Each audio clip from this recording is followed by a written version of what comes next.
Hi everyone, आप सबका स्वागत है एक बार फिर से। आपको बता दें कि एक बड़ी अपडेट लेकर के आ रही है झारखंड के टेट पास पारा शिक्षकों को लेकर के।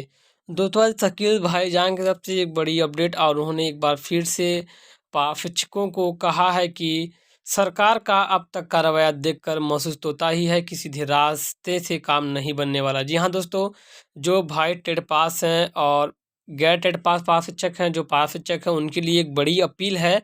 अगर सभी पारा शिक्षक एकजुट होकर मिलकर के काम करते हैं तो कहीं न कहीं बात बन सकती है।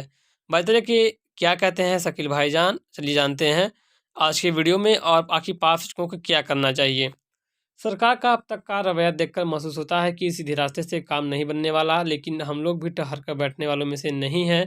मुझे लगता है कि ज्ञापनों का दौर अब भैंस के आगे बीन बजाने जैसा है, इसलिए अब बड़े एक्शन की तैयारी करनी चाहिए। लेकिन उससे पूर्व मेरी गुजारिश है कि सबसे पहले फैक्ट को समझना पड़ेगा, चाहे पारा शिक्षक हो या गैर पारा शिक्षक हो। पता चले कि चाहे गैर पारा शिक्षक हो चाहे पारा शिक्षक हो, आगे वही आएंगे जिन्हें उम्मीद है कि टॉप 13,000 में आ सकता हूँ। अर्थात यह स्पष्ट है कि हम कम से कम 26,000 की संख्या तो ऐसी ज़रूर है जो अंतिम दफ़े शायद ताकत झोंकने के लिए तैयार है, क्योंकि अब चूँकि तो सभी की सरकारी शिक्षक बनने की ख्वाहिश धूमिल हो जाएगी। इसलिए मैं चाहता हूँ कि एक बड़ा मूवमेंट को अंजाम देने का समय आ गया है। घोषणा कर देना पड़ी घोषणा कर देना बड़ी बात नहीं है, उसे चरितार्थ करना बड़ी चुनौती है। आने वाले दिनों में मेरा विचार है कि आने वाले दिनों में इस मूवमेंट को अंजाम दिया जाए और घोषणा किया जाए कि मेरे विचार हैं कि 21 और 22 तारीख में प्रदेश के शिक्षा मंत्री, मुख्यमंत्री और शिक्षा सचिव को 10 दिनों का अल्टीमेट देते हुए अंतिम समार पत्र दे दिया जाए। फिर 10 दिनों के भीतर अगर सरकार की ओर से कोई रिस्पांस नहीं आता है तो हम चरणबद्ध आंदोलन करने की घोषणा करते हुए फर्स्ट पेज में शिक्षा मंत्री को घेरेंगे। लेकिन आप सभी से कहना है कि महज सोशल मीडिया पर उत्साह दिखाने से काम नहीं चलेगा।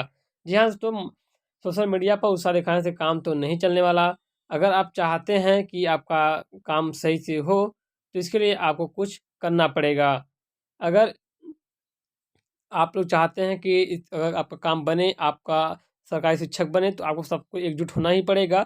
देखिए आगे क्या कहते हैं, अगर एक बुलावे पर आप सशरीर आंदोलन का हिस्सा बनने का जज़्बा रखते हैं, तो ही आगे बढ़ेंगे।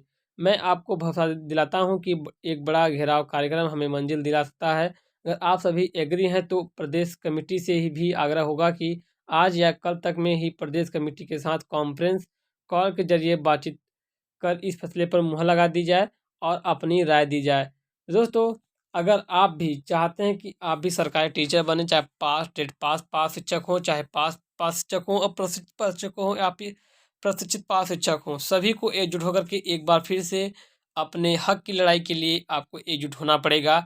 आपका क्या ख्याल है इनके बारे में, हमें कमेंट्स में शेयर कीजिएगा। और आपको वीडियो पसंद है, वीडियो को लाइक ज़रूर कीजिएगा, चैनल को सब्सक्राइब करिएगा। मैं आप सबके लिए आपसे जुड़ी ही खबर लेकर के आते रहता हूँ।